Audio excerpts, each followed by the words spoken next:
Julian एक successful lawyer थे और उन्होंने ऑलमोस्ट हर एक केस जीता था। उनके पास बहुत बड़ा घर था, एक फरारी थी और अच्छा खासा बैंक बैलेंस था। लेकिन वे अपनी लाइफ में हैप्पी नहीं थे क्योंकि उनका जो काम था वो बहुत ज्यादा स्ट्रेस भरा था, जिसकी वजह से उन्हें बिल्कुल भी टाइम नहीं मिलता था कि वो अपनी लाइफ को एंजॉय कर पाए और देख सके कि उनकी लाइफ में क्या हो रहा है।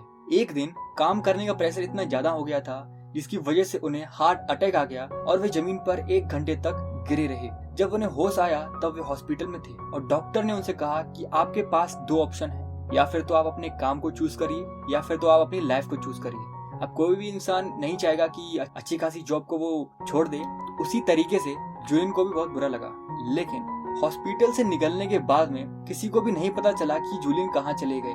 3 साल तक ना तो वे ऑफिस में दिखाई दिए ना ही किसी ओकेजन में दिखाई दिए। 3 साल के बाद वो अपने दोस्त से मिलने आते हैं जिसका नाम होता है जॉन।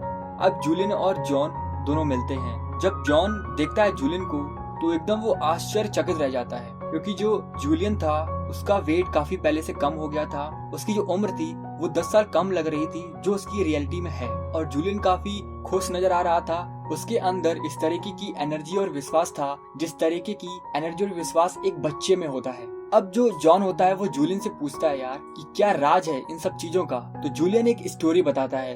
वो बताता है कि जब वह डिस्चार्ज हुआ था हॉस्पिटल से तो उसने अपना फरारी और अपना घर बेच दिया था और वो हिमालय माउंटेन्स में चला गया था जहाँ पर वो एक साधु से मिला जिसका नाम योगी था। उस साधु ने उसे 7 पॉइंट्स बताए जिसकी वजह से उसकी लाइफ इतनी इम्प्रूव हो पाई। ये जो समरी है ये समरी है from the book the monk who sold his Ferrari. ये एक बहुत ज्यादा पॉपुलर बुक है जिसे रॉबिन शर्मा ने लिखा है। ये बुक एक बेस्ट सेलिंग बुक है और मुझे लगता है कि अगर आप इस वीडियो को लास्ट तक देखोगे तो आप भी कहीं ना कहीं इस वीडियो से बहुत कुछ वैल्यूएबल चीज लेने वाले हो। तो चलिए बताते हैं वो 7 पॉइंट्स जिससे कि आप भी अपनी लाइफ को इम्प्रूव कर सको।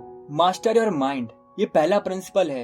ये हमें बताता है कि जो हमारा माइंड होता है वो एक गार्डन की तरह होता है। जैसे हम अपने गार्डन में अच्छे बीज बोते हैं और कुछ समय बाद ये बीज हमें अच्छे फ्रूट्स और ब्यूटीफुल फ्लावर्स देते हैं, सेम इसी तरीके से हमारा माइंड भी वर्क करता है। जो थॉट्स हम रखते हैं अपने माइंड में वही हमारे विचार रियलिटी में भी उपलब्ध हो जाते हैं। अब आप कहोगे कि बहुत ज्यादा मुश्किल हो जाता है हमेशा पॉजिटिव सोचना। रॉबिन शर्मा ने बुक में बताया है कि जब भी आपके दिमाग में निगेटिव थॉट्स आए तो आप उनको सब्स्टिट्यूट करिए। अब जैसे कि आपके साथ कुछ बुरा हुआ हो तो आप अपने दिमाग से कहेंगे कि चलो ठीक है, मेरे साथ आज बुरा हो गया, मुझे आज कुछ सीखने को मिला और मैं आज इसे अपने जीवन में अप्लाई करूंगा। तो आपको इस तरीके से सोचना होगा। Second, follow your purpose. जो हैप्पीनेस होती है वो हमेशा अचीवमेंट से आती है और बिना गोल के आप कुछ भी नहीं पा सकते। जिंदगी में करना क्या है, एक गोल होना चाहिए। बुक में बताया गया है कि आप अपने गोल को एक पेपर पर लिखें क्योंकि दिन भर में आपके दिमाग में 60,000 से भी ज्यादा थॉट्स आते हैं। बट जब आप अपने गोल को कहीं पर लिख लेते हो तो उसका इम्पैक्ट आपके दिमाग पर ज्यादा पड़ता है। अब बात ये आती है कि हम अपने पर्पस को फाइंड कैसे करें। तो इसके 4 स्टेप हैं। पहला, have a clear vision of your outcome. जो भी काम आप कर रहे हो वो क्यों कर रहे हो और उससे आपको क्या मिलेगा बाद में। Second, create a positive pressure to keep you inspire. हो सकता है कि लोग आपसे कहें कि यार जो तुम काम कर रहे हो वो सही नहीं है, उसका स्कोप नहीं है या फिर वो आजकल नहीं चलता है। बट आपको अपने आप से हमेशा इंस्पायर रहना होगा उस काम को करने के लिए। Third, making a timeline for your goal. जो भी आपका गोल है उसके लिए आपको डिसिप्लिन रहना पड़ेगा और उसको आप एक फिक्स टाइम दोगे। अब जैसे कि हो सकता है दिन भर में आपके पास बहुत सारे काम हो और आपने अगर कोई फिक्स टाइम नहीं रखा है अपने पर्पस के लिए तो हो सकता है उस काम को आप ना कर पाओ। तो जो भी आपका पर्पस है उसको फुलफिल करने के लिए आपको डिसिप्लिन रहना होगा कि अगर आपको 8 बजे वो काम करना है तो आप डेली 8 बजे ही करोगे। Fourth, stay with your goal for 21 days. 21 दिन तक आप अपने गोल को लगातार करते रहिए बिना किसी डिस्ट्रैक्शन के। Third, practice kaizen. काइजन एक जापानीज मेथड है इम्प्रूवमेंट और ऑप्टिमाइजेशन के लिए।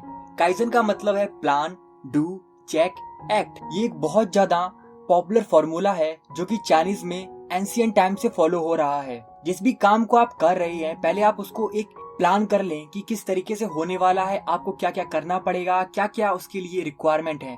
उसके बाद में आप उस काम को स्टार्ट करें और चेक करते रहें कि जो भी आप काम कर रहे हैं वो प्रॉपरली हो रहा है, क्या उसमें मिसिंग है चीज, क्या उसमें मिसिंग नहीं है। तो इस तरीके से आप उसका पूरा आइडिया लेते रहें और उसके बाद में एक्ट करें कि जो आपका काम है वो कितना सही है, कितना गलत है, किस तरीके से उसको इम्प्रूवमेंट चाहिए, किस तरीके से उसको फिर से करना चाहिए, जिससे कि जो आपका काम है वो बहुत ज्यादा परफेक्टली और टाइम पर और सही तरीके से हो पाए। Fourth, the power of discipline. Discipline build करने से किसी भी काम में कंसिस्टेंसी आती है, जिसकी वजह से चाहे कितना भी बड़ा टास्क क्यों ना हो, वो आप टाइम पर कंप्लीट कर सकते हो। अब जैसे कि आपने अपने आप को काम दिया है कि आप 7 बजे उठोगे, तो ये करने के लिए आपके अंदर डिसिप्लिन होना चाहिए। हर रोज 7 बजे तभी उठ पाओगे जब आपके अंदर डिसिप्लिन होगा, और जितनी बार आप इसको रिपीट करोगे उतना ही आपका डिसिप्लिन इम्प्रूव होता रहेगा और मजबूत होता रहेगा। अब आप अपने डिसिप्लिन को बढ़ाने के लिए अपने आप से प्रॉमिस कर सकते हो, जैसे कि आप मॉर्निंग में वॉक पर जाओगे, या फिर मॉर्निंग में आप योगा करोगे, आप मॉर्निंग में मेडिटेशन करोगे, इस तरीके से। और आपको इस प्रॉमिस को तोड़ना नहीं है, आप अपने आप से सेल्फ डिसिप्लिन रहें। Fifth, respect your time. हम सभी के पास 24 घंटे होते हैं एक दिन में, लेकिन जो टाइम को मैनेज कर लेता है वो 24 घंटे को सही से यूटिलाइज कर लेता है। हमारे हाथ में टाइम ऐसे निकलता है जैसे कि हमने रेत पकड़ी हो और रेत हमारे हाथ से फिसल रही हो। आप उन एक्टिविटीज को कम से कम करें जो कि आपको अपने पर्पस, आपके गोल से हटाती है, डिस्ट्रैक्ट करती है। अब जैसे कि हो सकता है आप इंस्टाग्राम, फेसबुक, ट्विटर, नेटफ्लिक्स, इन चीजों का बहुत ज्यादा प्रयोग करते हो। ये आपका टाइम कंज्यूम करेंगी और at the end of the day आप बस पछताओगे। तो आप इन चीजों को थोड़ा दूर करें। रोबिन शर्मा ने एंशिएंट रूल के बारे में बताया है, जिसका नाम है 80/20। ये रूल बताता है कि जो आपके 80% रिजल्ट होते हैं वो आपके 20% काम पर निर्भर होते हैं। मतलब कि आपको उन 20% काम पर फोकस करना चाहिए जो कि आपको 80% रिजल्ट दे रहे हैं, जिससे कि आपका जो काम है वो और इम्प्रूव हो सके। 6, सेल्फलेस सर्व अदर्स।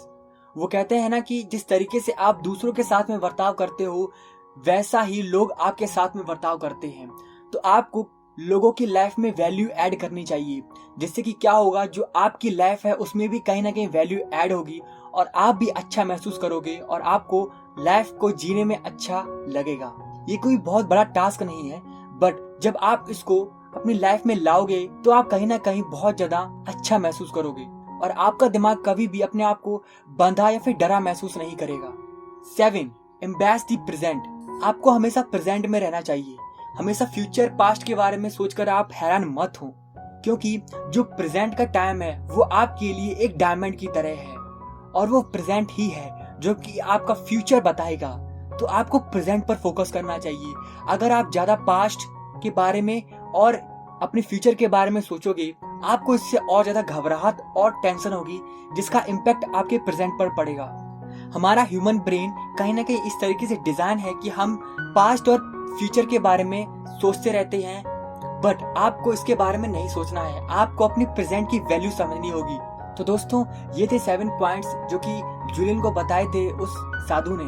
दोस्तों, इस वीडियो को देखने के लिए आपको बहुत बहुत धन्यवाद। अगर आपको ये वीडियो पसंद आई तो उसको लाइक करें और सब्सक्राइब बटन को हिट करें। Thank you.